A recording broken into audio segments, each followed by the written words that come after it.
Hi everyone, welcome to our channel.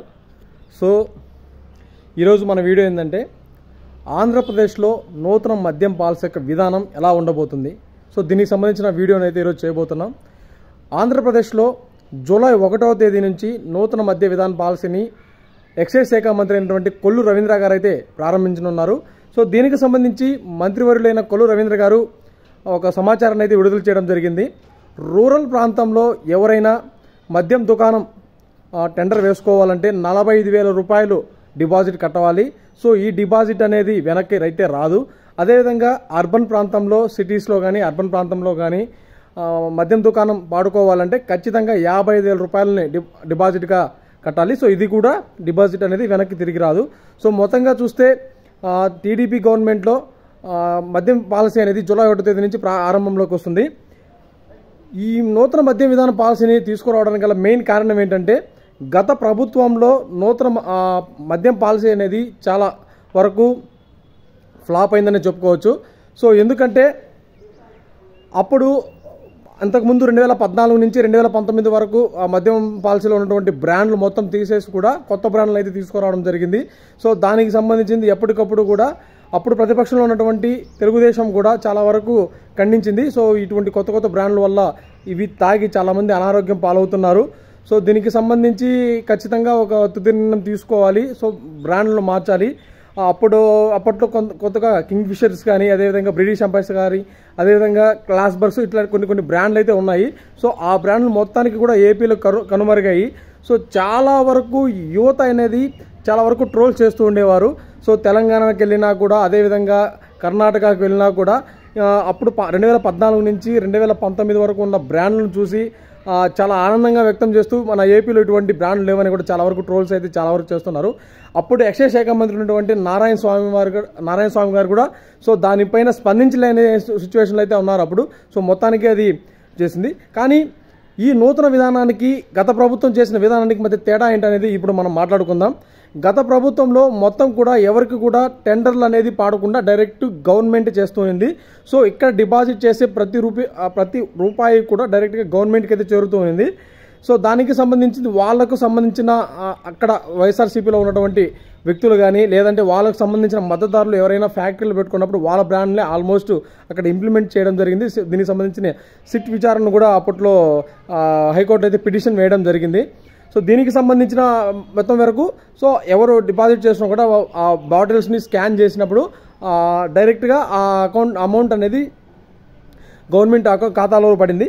కానీ ఈ 2024 నుంచి 2029 వరకు మధ్య ఉన్న మద్యం పాలసీ ఎలా ఉండబోతుందంటే సో నేను ఇంతకుముందు వీడియోలో చెప్పినట్టుగా రూరల్ అదేవిధంగా అర్బన్లో డిపాజిట్లు కడతారు. Rural 45,000, urban 55,000. సో డిపాజిట్లు రిటర్న్ రావని ఆల్మోస్ట్ ముందుగానే వీడియోలో చెప్పాను. సో దీనికి సంబంధించిన వాళ్ళు పాడుకొని సో ఎక్సైజ్ డిపార్ట్మెంట్ వీళ్లకు స్టాక్ అనేది పంపిస్తుంది. సో దానికి సంబంధించిన ఎంఆర్పి ధరలకే వాళ్ళు అమ్మి సో వాళ్ళకు ఒక మార్జిన్ రేట్ అనేది ఇవ్వబోతుంది. సో ఇప్పుడు ఎగ్జాంపుల్ ఒక 120 రూపీస్ ఉన్నిందంటే సో దానికి సంబంధించి ఒక 20 రూపీస్ 30 రూపీస్ వాళ్ళకి ప్రాఫిట్ అలా మేబీ ఇచ్చే అవకాశం ఉంది.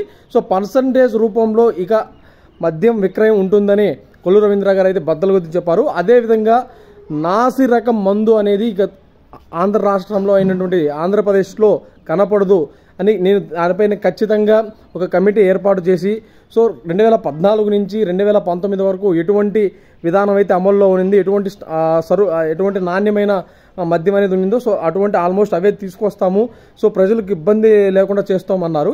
సో అదేవిధంగా ధరల విషయానికి వస్తే ఇక్కడ ధరలు కూడా పూర్తిగా గత ప్రభుత్వం కంటే కూడా ఈ ప్రభుత్వంలో చాలా వరకు తగ్గిస్తామనే ఆయన అయితే చెప్పడం జరిగింది. ఎందుకంటే 2019లో అప్పటి ముఖ్యమంత్రి వైఎస్ జగన్మోహన్ రెడ్డి గారు అయితే 3 విడతల్లో మద్యం పూర్తిగా రద్దు చేస్తామని చెప్పారు. సో ఆ మాటను అయితే ఆయన నిలబెట్టుకోలేకపోయినారు.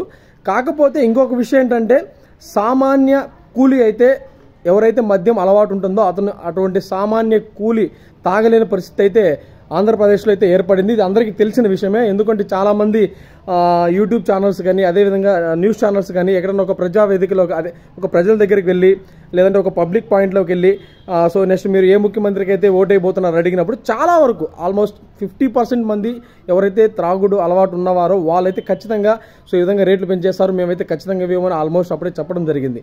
సో దీనికి సంబంధించిన వరకు అప్పట్లో ఉన్నటువంటి ప్రతిపక్ష నేతగా ఉన్నటువంటి చంద్రబాబు నాయుడు గారు కూడా సో పూర్తిగా దీనిపై దృష్టి సారించి రేట్ అనేది ఖచ్చితంగా తగ్గిస్తాము, సామాన్య వ్యక్తికి అందుబాటులో ఉండే విధంగా పొద్దుటి నుంచి సాయంత్రం వరకు పనిచేసి సాయంత్రం వచ్చి ఏదో కొద్దిగా మద్యం కొద్దిగా సేవించే విధంగా నేను ఖచ్చితంగా పాలసీని తీసుకొస్తానని అప్పుడు ఆయన మాట్లాడడం జరిగింది. సో ఈసారి ఆయనకు ఇంత రావడానికి కారణం సో మద్యం ప్రియులు కూడా చాలా వరకు సహకరించారని చెప్పవచ్చు. సో మొత్తంగా చూస్తే ఈ నూతన మద్యం విధానం పాలసీ అనేది ఇట్లా మందు ప్రియులకు కానీ అదేవిధంగా సామాన్యంగా ఈ కొద్దిగా హెల్త్ ఇష్యూస్ ఉండి దాన్ని తాగి నిద్రపోయే వాళ్ళు చాలామంది ఉన్నారు మన తెలుగు రాష్ట్రాల్లో. సో అటువంటి వాళ్ళకి కొద్దిగా బెనిఫిట్గా ఉంది. సో మొత్తానికి చూస్తే ఈ నూతన మద్యం పాలసీ అనేది జూలై 1వ తేదీ నుంచి ప్రారంభమవుతుంది. సో ఆల్మోస్ట్ ఈ మద్యం పాలసీకి టెండర్లకి ఏర్పాట్లు అనేది తీవ్ర స్థాయిలో జరుగుతున్నాయి. ఒక్కొక్కరు అయితే చాలా పోటాపోటీగా చేస్తున్నారు. ఒక్కొక్కరు 20 నుంచి 30 టెండర్లు కూడా పాడే అవకాశంగా ఉంది. సో ఎందుకంటే ఈసారి ఖచ్చితంగా ఈ మద్యం విధాన పాలసీ వల్ల సేల్స్ అనేది చాలా ఎక్కువగా ఉంటుందని వాళ్ళు ఎక్స్పెక్ట్ చేస్తున్నారు. సో మీ అభిప్రాయం ప్రకారం గత ప్రభుత్వంలో ఉన్న మద్యం పాలసీ విధానం బాగుందా, లేదంటే ఇప్పుడు 2024లో చంద్రబాబు నాయుడు గారు ముఖ్యమంత్రిగా ఉన్నటువంటి తీసుకొస్తున్నటువంటి ఈ మద్యం పాలసీ విధానం బాగుందా అనేది కామెంట్ రూపంలో తెలియజేయండి. సో ఇటువంటి అప్డేట్స్ కోసం మన ఛానల్ని సబ్స్క్రైబ్ చేసుకోండి. Thank you so much.